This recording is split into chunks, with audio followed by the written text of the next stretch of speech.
Hello everyone and welcome to HED250. I will provide a brief overview of the course and then dive into the content for this week. As you are familiar with, this course is being taught by myself, Pardes Mitchell, and Val Azari. I know that many of you are familiar with how this course is structured. I did add a new box to help clarify some of the assignments. Each week there'll be readings and assessments. Assessments are generally those assignments that are graded, while learning activities are the readings and videos that will help you learn the content. And so if you've noticed on Blackboard, I have provided an outline of those two areas. So again, they're called learning activities and assessments or assignments. Each week, be prepared to complete a variety of different activities. Each week there will be a discussion board, and each week there will also be a reflection journal. I'll speak to that in a few minutes. This week we're talking about setting goals. The specific items that are due this week are SMART Goal Worksheet, why are SMART Goals important? This is a blog, your discussion board, and your week 1 reflection.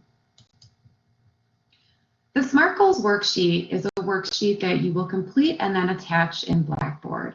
And the purpose of it is to help you understand how to transform a general goal to a specific SMART goal. And also support your learning in terms of what the principles of SMART goals are. To complete this worksheet, you will use the readings and videos that are provided in this learning module. For this assignment, I have provided general goals.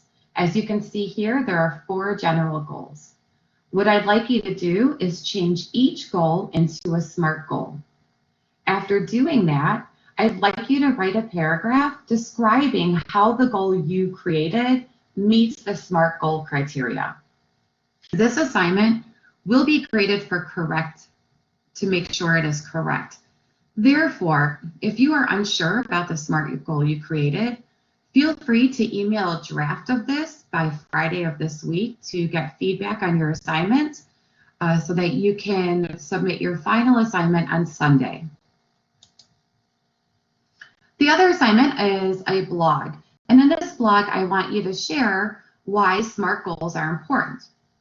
For this assignment, you will write at least 300 words describing why it is important to adhere to the SMART goal guidelines when writing a goal and how it can help you or your clients achieve their goals. For this week's discussion board, it is mainly an area just to introduce yourself to your classmates. So for this week, I'd like you to introduce yourself and tell us one positive way you are handling these stay-at-home orders. Since we're talking about SMART goals this week, I want you to write one SMART goal that you have for yourself. It could be long-term, mid-term, or short-term, it's up to you, but please make sure you adhere to the SMART goal guidelines. For this week, please make sure you post your discussion board by Wednesday, and then reply to at least 2 people by Sunday. The reflection journal is going to be a standing assignment each week. The purpose of the reflection journal is to help provide you an opportunity to connect what we are reading and what you are learning to the work of a community health worker. It also will help identify your own growth of knowledge over time and assist you in self-reflection and critical thinking, which are 2 skills that are needed in the community health work profession. For the how to complete this journal, you will have to use all the readings and videos for the week's assignments and learning activities. In terms of the what, the journal is a tool to help you reflect on the weekly readings. And the following questions are just guidelines to help you formulate your reflective journal. Some of the things you can address in this journal are what were the main themes this week and how do they apply to you as a learner? What are the 3 most important pieces of information you learned this week and how will it apply to your learning? And how will you use this information to help you succeed as a community health worker? And for this, be specific and provide examples from the readings. Some of the items you will be graded on, one is that your journal entry is between 300 and 500 words, so do make sure you're doing a word count on that. That there are no spelling, grammar, or punctuation errors. That the journal is reflective in nature, and your answers include specific examples on how it applies to yourself and to the field or profession of the community health worker. And that your reflection journal speaks about the value of the information that's learned. So what value does this bring to you, either in your personal or professional life? This brings us to our content for this week, which we are talking about setting goals. One of the first items I'd like to point out is the difference between dreams and goals. A dream is wishful thinking. Generally, it's not achievable. It's not specific. It's a vision of what we want or where we want to be, but it's not clearly defined. Whereas a goal is achievable. It helps take us from one point in our life to the next, and it provides a roadmap to help us get to our dreams. I found this quote, which I thought was very meaningful. A dream is just a dream. A goal is a dream with a plan and a deadline. And it was by Harvey Mackay. So why set goals? First, they help us identify what is important in our lives.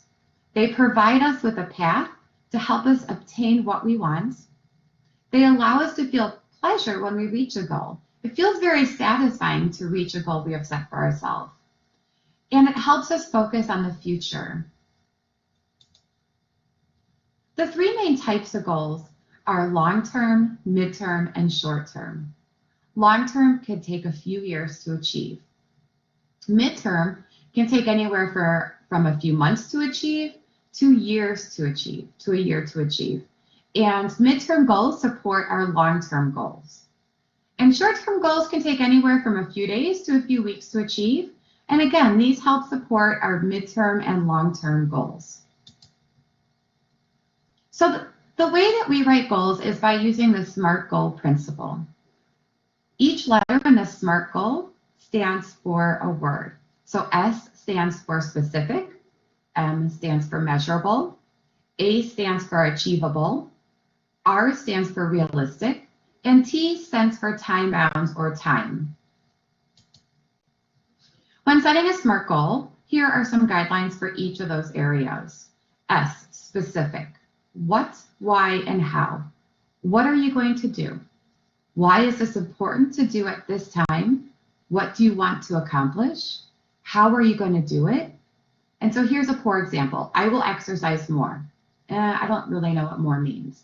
A good example is I will walk for 30 minutes every day. Measurable. How much? How many? If you can't measure it, you can't manage it.